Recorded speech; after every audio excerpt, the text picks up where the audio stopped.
Hello friend, चलिए आज हम शुरू करते हैं। इस वीडियो में हम बात करेंगे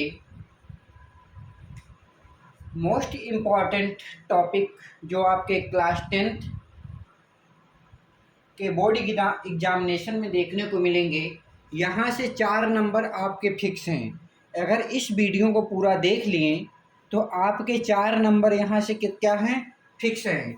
तो आज हम बात करेंगे आनुवंशिकता के बारे में। आनुवंशिकता होता क्या है?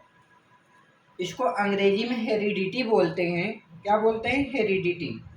तो आनुवंशिकता देखते हैं, माता पिता एवं अन्य पूर्वजों के गुणों का उनकी संतानों में प्रकट होना ही क्या कहलाता है? आनुवंशिकता कहलाता है। सीधे सीधे बात, माता और पिता के गुण, जो गुण होते हैं वो गुण कौन? जैसे शारीरिक बनावट, शरीर का आकार, हाथ पैर, आँख नाक आदि का आकार, उनके पुत्रों में या पुत्रियों में, उनके संतानों में जो लक्षण देखने को मिलता है, कहते हैं कि इनके माता पिता की आवाज़ इनके पुत्रों से काफ़ी मिलती जुलती है। तो वो लक्षण, आवाज़ का लक्षण अगली पीढ़ी में गया क्या, तो वही क्या कहलाती? आनुवंशिकता कहलाती है। तो वही बात, माता पिता या अन्य पूर्वजों से उनकी संतानों में जो गुण प्रकट होता है, जो लक्षण दिखाई देता है, उसी को ही हम लोग क्या कहते हैं? आनुवंशिकता कहते हैं। क्या कहते हैं? आनुवंशिकता कहते हैं। अब बात करेंगे आनुवंशिकी के जनक कौन है? Father of heredity. एग्जाम में पूछता है, सिर्फ यही क्वेश्चन पूछ देगा कि आनुवंशिकी के जनक कौन है, तो आप बोलेंगे आनुवंशिकी के जनक हैं ग्रेगर जॉन मेंडल। क्या है? Gregor John Mendel. तो थोड़ी सी ग्रेगर जॉन मेंडल के बारे में बात करते हैं, कहाँ के हैं, कब जन्म हुआ। तो इनका जो जन्म होता है 20 जुलाई 1822 ईस्वी को होता है। कब? 20 जुलाई 1822 ईस्वी के। कहाँ हुआ? ऑस्ट्रिया देश में। कहाँ हुआ? ऑस्ट्रिया देश। ऑस्ट्रिया देश के एक ब्रून नामक शहर है, ब्रून शहर के सिलीसिया नामक गांव में हुआ था। कहाँ पर हुआ था? ऑस्ट्रिया देश के ब्रून नामक शहर के सिलीसिया नामक गांव में हुआ था। ये जन्म से क्या थे? पादरी थे। क्या थे? पादरी थे। और इनके पिता क्या थे? माली का काम करते थे। ठीक है। और ये भी अपने बागानों में रहते थे, पेड़ पौधों की देखभाल करते थे। 8वीं तक इनकी शिक्षा दीक्षा होती है और ये काफ़ी टैलेंटेड बच्चे थे। 8वीं तक पढ़े और काफ़ी क्या हो गए, और टैलेंट होकर 10वीं के सवाल को भी एक क्या कर लेते, सॉल्व करते थे। तो चलिए उसके बारे में हमको देखना नहीं है। एक बात और पूछता है यहाँ से कि मेंडल के जो पुस्तक का नाम क्या है, तो बताएंगे the proceedings of natural history society of Brunn. क्या है? The proceedings of natural history society of Brunn. इनके पुस्तक का नाम भी कभी कभी 1 नंबर में पूछ लेता है। तो ये भी क्लियर हो गया, जन्म क्लियर हो गया, परिभाषा क्लियर हो गई और इनकी पुस्तक का नाम क्लियर हो गया। तो एक क्वेश्चन उठता है, मेंडल ने अपने प्रयोग में, एक बात और है, मेंडल ने अपना प्रयोग किस पर किया था? अगर ये भी बात पूछा जाता है तो मेंडल ने अपना प्रयोग कहाँ किया था? मटर के पौधों पर किया था। तो उन्होंने अपने प्रयोग कहाँ पर किया था? मटर के पौधों पर किया था। मेंडल ने अपना प्रयोग कहाँ पर किया था? मटर के पौधों पर किया था। ठीक है। और क्वेश्चन उठता है कि मेंडल ने अपना प्रयोग में मटर के पौधों को क्यों चुना? तो मेंडल ने अपने प्रयोग में मटर के पौधों को इसलिए चुना क्योंकि मटर का पौधा 1 वर्षीय होता है। ठीक है। यानी अपने जो बागान में मटर का पौधा अगर ये लगाते हैं तो 1 साल भर में इनको 2 बार अपना एक्सपेरिमेंट करने का मौका मिलेगा। तो मटर का पौधा 1 वर्षीय होता है और मटर के पौधों में 7 जोड़ी विभिन्नताएं पाई जाती है। 7 जोड़ी विभिन्नताएं पाई जाती है। और परिणाम में क्या आती है? तीव्रता आती है। परिणाम बहुत जल्दी आ जाता है। अब हम देखेंगे वे 7 जोड़ी विभिन्नता क्या थी। वे 7 जोड़ी विभिन्नता क्या थी। आइए चलिए देखते हैं आगे। मटर के पौधे में जो 7 जोड़ी विभिन्नताएं होती है, वह विभिन्नता कौन कौन होती है उसको हम लोग काउंट कर लेते हैं और देख लेते हैं। नंबर 1, पौधे का आकार। पौधे का आकार, मटर का 2 प्रकार का पौधा होता है, एक लंबा पौधा होता है, एक बौना पौधा होता है। मतलब एक छोटा वाला पौधा होता है, एक बड़ा वाला पौधा होता है जो सरसों के पेड़ पर चढ़कर फलता है। ठीक है, लंबा पौधा और बौना पौधा, 2 पौधे हो गए पहली विभिन्नता। दूसरी विभिन्नता जो ये है कि पुष्प का रंग कैसा होता है, जो उसका फूल होता है वो कैसा होता है। तो एक का फूल जो होता है वह लाल होता है और एक का फूल क्या होता है, सफ़ेद होता है। दूसरी विभिन्नता ये हो गई। तीसरी विभिन्नता क्या है, फल की स्थिति। फल की स्थिति कह लीजिए या पुष्प की स्थिति कह लीजिए। तो एक का होता है शीर्षस्थ होता है, एक का होता है कक्षस्थ होता है। शीर्षस्थ का मतलब ये पौधा गया है और पौधे के अंत पर यहीं पर क्या है, गुच्छेनुमा, क्या है गुच्छेनुमा, क्या हो गया, फूल या फली हो गई। इसको कहते हैं शीर्षस्थ, यानी ऊपरी भागों में जहाँ भी पौधे का ऊपरी भाग होगा वहीं पर एक गुच्छों के रूप में फली होगी। ठीक है। और कक्षस्थ का मतलब ये कोई शाखा गई है, यहाँ से एक फली निकल गई, इस तरह से फली निकल गई। एक कक्षा गया है तो यहाँ से एक फली क्या हो गई, निकल गई। इसको हम लोग क्या बोलते हैं, कक्षस्थ बोलते हैं। क्या बोलते हैं, कक्षस्थ बोलते हैं। और इसको क्या बोलते हैं, शीर्षस्थ बोलते हैं। एक को कक्षस्थ बोल दिए, एक को क्या बोल दिए, शीर्षस्थ। चौथा स्थिति क्या है, चौथा स्थिति है फल का आकार। फल का आकार यानी जो फली का आकार कैसा होता है। तो देखिए, एक जो फली होती है इस तरह से फली होती है, एक तो फूली हुई होती है इस तरह से। ठीक है, तो ये हो गई फूली हुई। और एक क्या होती है, बीच में संकीर्णित, यानी एक बीच बीच में कुछ इस तरह से दबी दबी, ये इस तरह से क्या होती है, कुछ दबी दबी होती है, उसको कहते हैं संकीर्णित। तो एक हो गई फूली हुई, दूसरा हो गई संकीर्णित। और पांचवा जो अंतर है वह फली का रंग। फली का रंग कैसा होता है, एक का फली का रंग होगा पीला और एक के फली का रंग होगा हरा। छठा स्थिति क्या है, बीज का आकार।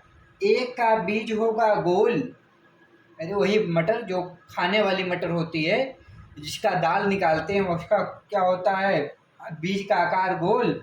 और एक जो सब्जी वाली मटर होती है उसका क्या होता है, झुर्रीदार, यानी बीच में पिचका हुआ। मटर का जो दाना होता है बीच में पिचका हुआ होता है। बात क्लियर। सातवां देखते हैं, सातवां क्या देखते हैं, बीज पत्र का रंग। बीज पत्र का रंग कैसा होता है, एक का होता है पीला और एक का होता है हरा। एक का होता है पीला और एक का होता है हरा। ठीक है, यानी जो मटर दाल वाली मटर होती है उसका होता है पीला, जो सब्जी वाली मटर होती है उसका होता है हरा। तो ये 7 जोड़ी विभिन्नताएं आपको देखने को मिलती हैं मटर के पौधों में। ठीक है, तो अब बात होगी जो मेंडल जी, ठीक है, ये जो लक्षण एक पीढ़ी से दूसरे पीढ़ी में पहुंचता कैसे है, पहुंचाने वाला कोई कारक तो होगा, कोई कारक होगा जो लक्षण को एक पीढ़ी से दूसरे पीढ़ी में ले जाने का काम करता होगा। उस भाई साहब का नाम क्या है, जीन है। क्या है, नाम है जीन। ठीक है, जीन क्या होता है, जीन जो होता है डीएनए के आनुवांशिक कोड पर पाया जाता है। जीन जो होता है डीएनए के आनुवांशिक कोड पर पाया जाता है। डीएनए के आनुवांशिक कोड पर क्या होता है, पाया जाता है। और यही जो जीन होता है लक्षणों को पीढ़ी दर पीढ़ी ले जाने का कार्य करता है। तो इतनी सी बातें तो समझ में आ गई। अब आपको पूछता है मेंडल के जो 3 नियम हैं, उन्हीं तीनों नियमों से आपको पूछता है कि मेंडल का ए वाला नियम बताइए, मेंडल का ए वाला नियम बताइए, मेंडल का ए वाला नियम बताइए। तो मैं मेंडल के आज की वीडियो में एक नियम को बताऊंगा, ठीक है। तो तीनों नियमों को देख लीजिए, फिर उसको एक नियम को आज मैं बता देता हूँ, बाकी 2 नियम नेक्स्ट वीडियो में हम बात करेंगे उसके बारे में, ठीक है। चलिए देखते हैं। तो चलिए देखते हैं मेंडल के तीनों नियम। वह तीनों नियम कौन है देख लेते हैं। थोड़ा सा एडजस्ट करिएगा वॉइस का। मेंडल के जो 3 नियम हैं वे नियम इस प्रकार हैं। पहला नियम है प्रभाविता का नियम, दूसरा नियम है पृथक्करण का नियम, तीसरा नियम है स्वतंत्र अपव्यूहन का नियम। प्रभाविता का नियम, पृथक्करण का नियम, स्वतंत्र अपव्यूहन का नियम, 3 नियम आपके सामने दे दिए गए हैं। कौन कौन नियम? प्रभाविता का नियम, पृथक्करण का नियम, स्वतंत्र अपव्यूहन का नियम। इस तीनों नियमों में से एक नियम तो 100% श्योर है, 100% श्योर है कि आपको पूछेगा, ठीक। तो आज हम इस वीडियो में पहले वाले नियम की बात करेंगे, जो कि है प्रभाविता का नियम, और बाकी शेष जो 2 नियम हम नेक्स्ट वीडियो में आपको बताएंगे। और ये 2 नियम रहेंगे और लिंग निर्धारण रहेगा, वहाँ से भी क्वेश्चन आते हैं, उसको भी देख लेंगे। कुछ आनुवांशिक रोग हैं उसको भी देख लेंगे। यहाँ से आपके 6 नंबर क्लियर हो जाएंगे। 6 नंबर यानी 1% आपका कहीं जाने वाला नहीं है। जितना मैं 2 वीडियो में कवर कर दूंगा कहीं भी नहीं जाएगा 6 नंबर, आप लिख कर ले लीजिए, ठीक है। चलिए जल्दी से इसको खत्म करते हैं। 3 नियम, प्रभाविता का नियम, पृथक्करण का नियम, स्वतंत्र अपव्यूहन का नियम। तो पहला नियम है प्रभाविता का नियम। इस नियम में वह लक्षण जो पहली पीढ़ी यानी F1 में प्रभावी होता है, दिखाई देता है, जो लक्षण दिखाई देता है वही लक्षण क्या होता है? प्रभावी होता है, और उसी को हम लोग कहते हैं प्रभाविता का नियम। तो क्या सीधी सीधी बात, पहली पीढ़ी में जो लक्षण प्रभावी होता है उसी को ही हम लोग प्रभाविता का नियम के नाम से जानते हैं। तो जैसे देखिए, 2 पौधे लिए, एक शुद्ध लंबा एक शुद्ध बौना। इसका जीन निकल कर आ गया कैपिटल टी, इसका निकल कर आ गया स्मॉल टी। जब इन दोनों के बीच जो संकरण कराया गया, हाइब्रिडाइजेशन कराया गया, तो कैपिटल टी और स्मॉल टी। तो इसमें देख रहे हो कि इस वाले जो टी का जो है कैपिटल टी, यही प्रभावी हो रहा है ना भैया। तो प्रभावी हो रहा है तो पौधा कैसा है? लंबा पौधा है। लंबा पौधा है, 100% लंबा होंगे, लेकिन शुद्ध नहीं होंगे, क्योंकि इसके अंदर इसका भी एक जीन मिला है, लेकिन दिखाई तो नहीं दे रहा है, लेकिन इसके अंदर है, इसलिए यह पौधा संकर लंबा कहलाएगा। तो पहली पीढ़ी में कौन लक्षण दिखा? लंबा वाला दिखा, लेकिन बौना वाला भी उसके अंदर है, लेकिन दिखाई नहीं दे रहा है। जो लक्षण दिखाई देता है उसी को ही हम लोग कहते हैं प्रभाविता का नियम। बात क्लियर?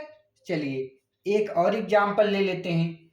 लाल पुष्प RR कैपिटल R और एक सफेद पुष्प स्मॉल r।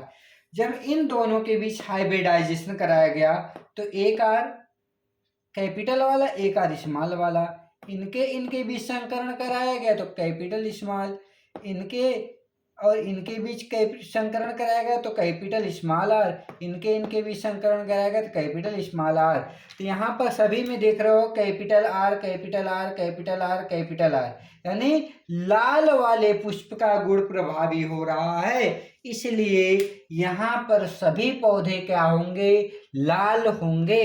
F1 पीढ़ी में सभी पौधे क्या होंगे? लाल होंगे, और इसी को ही हम लोग कहते हैं प्रभाविता का नियम। और सभी लाल होंगे 100%, परंतु शुद्ध नहीं होंगे। कैसे होंगे? संकर होंगे। ठीक है, क्योंकि इनका इन दोनों का गुण इनके अंदर है। तो प्रभाविता के नियम में सभी पौधे 100% क्या होते हैं? प्रभावी होते हैं। 100% लाल होंगे या 100% क्या होंगे? लंबे होंगे। इसी को ही हम लोग प्रभाविता का नियम कहते हैं। ये फिगर आप लोग बना देंगे, इन दोनों में से कोई एक फिगर बना देंगे तो आपको एग्जामिनर फुल नंबर देने वाला है। नंबर की कटौती यहाँ पर नहीं होगी। आप लिखने में कोताही कर सकते हैं, बट ये फिगर अगर आप बनाए हैं तो नंबर आपको फुल मिलने वाला है। तो आज के लिए बस इतना ही। आप लोग वीडियो को ज़्यादा से ज़्यादा प्यार दीजिए, लाइक कीजिए, शेयर कीजिए, अपने मित्रों के पास भी शेयर कीजिए और सब्सक्राइब कीजिए। अगर आप लोग नए हैं तो सब्सक्राइब कर लीजिए। इसी के साथ जय हिंद। मिलते हैं फिर नेक्स्ट वीडियो में, जो कि होगा आनुवंशिकता पार्ट 2। धन्यवाद। Thank you.